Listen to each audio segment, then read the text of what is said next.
हथड़न में दियो बीबी ज़ैनब सुने अब्बास के हथड़न में खणी करे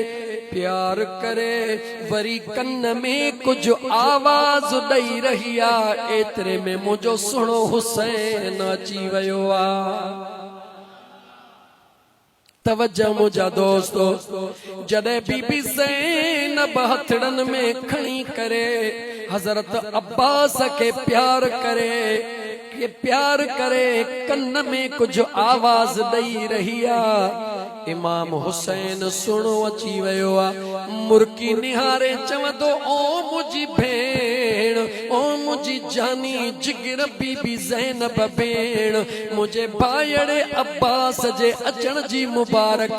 कन्नन में कहिड़ी गाल हली रही आ। बीबी ज़ैनब जो जुमलो ॿुधो मुसलमानो बीबी ज़ैनब जवाब थी दे ऐ मुझा भा हसन हुसैन सुना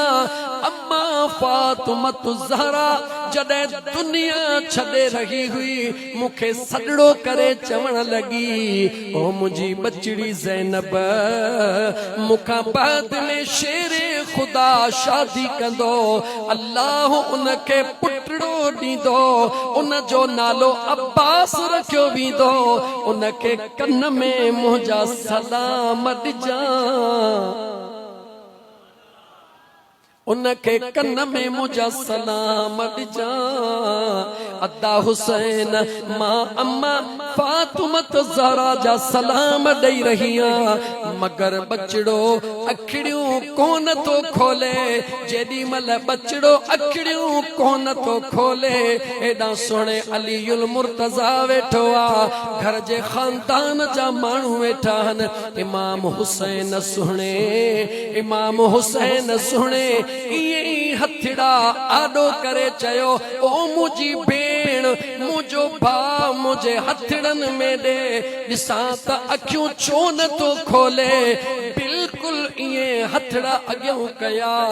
जीअं सोने अलीअ खे काबे में विलादत थी अखिड़ियूं कोन पियो खोले सभिनी चयो अखिड़ियूं नथो खोले मुझो मदीने जो यार आयो चाची मुझो भायड़ो मुखे दे ॾिसा अखियूं छो नथो खोले जीअं मुस्तफ़ा जे हथड़न में आयो सोने अली मुर्कियूं अखियूं खोलण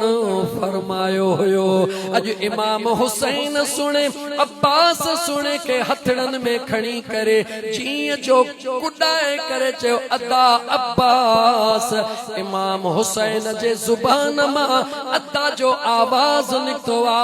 हज़रत अब्बास अखियूं खोले मुर्कण ऐं निहारण शुरू कयो आ।